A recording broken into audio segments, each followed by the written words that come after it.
چونٹیاں اس دنیا کی ننھی مخلوق۔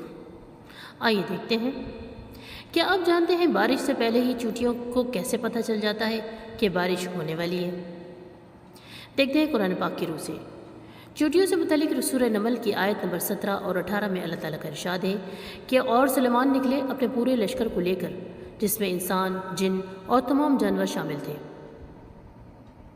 فوج بندی کیے ہوئے جا رہے تھے یہاں تک کہ وہ گزرے وادی نمل سے، جو چونٹیوں کی وادی تھی۔ ایک چونٹی نے دوسری چونٹی سے کہا کہ اے چونٹیوں، اپنے گھروں میں گھس جاؤ، کہیں تمہیں سلیمان اور اس کی فوجیں نہ پیس ڈالیں اور انہیں خبر بھی نہ ہو۔ اور سلیمان نے جب اس چونٹی کی بات سنی تو مسکرائے اور اپنے لشکر کا رخ موڑ لیا۔ چونٹیاں حضرت سلیمان علیہ السلام سے باتیں کیا کرتی تھیں اور اللہ تعالیٰ نے سلیمان علیہ السلام کو ان کی بات سمجھنے کی صلاحیت بھی دے رکھی تھی۔ اور جو بات قرآن نے 1400 سال پہلے بتائی، آج کی جدید سائنس مختلف تجربات کرنے کے بعد اس نتیجے پر پہنچی ہے کہ چونٹیاں ایک زبردست معاشی سسٹم میں رہتی ہیں اور اتنے مشکل سسٹم سے بات کرتی ہیں کہ عقل دنگ رہ جاتی ہے۔ آج سائنس نے ہمیں بتایا کہ چونٹیاں اور آواز سے بات نہیں کرتی، بلکہ ڈیٹا منتقل کر کے بات کرتی ہیں، اور ان کا طریقہ کار یہ ہوتا ہے کہ وہ اپنے منہ سے ایک مواد نکالتی ہیں اور سامنے والی چونٹی کے منہ پر لگا دیتی ہیں۔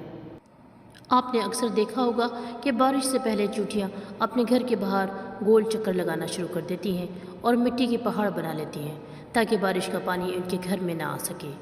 انہیں وقت سے پہلے بارش کا اس لیے اندازہ ہو جاتا ہے کہ ان میں قدرتی طور پر سینسر موجود ہوتا ہے جسے ہائیڈرو فولک کہتے ہیں۔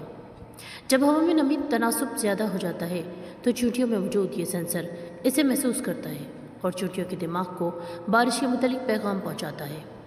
اس لیے چونٹیاں بارش سے پہلے ہی اپنے کھانے پینے اور رہنے کا انتظام مکمل کر لیتی ہیں۔ محکمہ موسمیات بھی اسی عمل کو دہراتے ہوئے ہوا میں نمی کے تناسب نوٹ کرتے ہوئے ہمیں بتاتے ہیں کہ بارش کے کیا امکانات ہیں۔ ناظرین کرام، ان سب باتوں کو بتانے کا مطلب صرف ایک واضح حقیقت ہے۔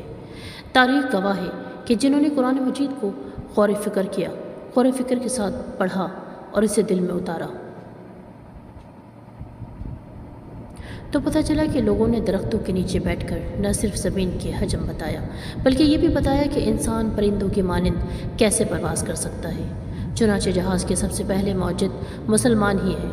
اگر ہم قرآن میں غور و فکر کریں تو ایسی ایجادات کر سکتے ہیں کہ نسل انسانی حیران رہ جائے۔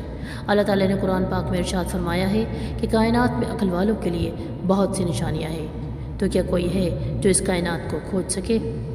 اس لیے تو اللہ پاک کہتے ہیں کہ قرآن کو پڑھو، سنو اور سمجھو اور اس پر عمل کرو، کیونکہ یہ قرآن ہم نے ذکر کرنے والوں کے لیے آسان بنا دیا ہے۔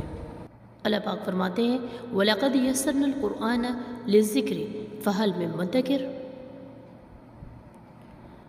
اور آخر میں اس ویڈیو کا اختتام کچھ اس طرح سے کرتے ہیں کہ ہم اللہ پاک سے دعا مانگتے ہیں کہ اللہ پاک ہم سب کو قرآن پاک کو سننے، سمجھنے اور اس پر عمل کرنے کی توفیق عطا فرمائے۔ آمین ثم آمین یا رب العالمین۔ سبحانک اللہم و بحمدک، اشہد ان لا الہ الا انت، استغفرک و اتوب الیک، وما علینا الا البلاغ المبین۔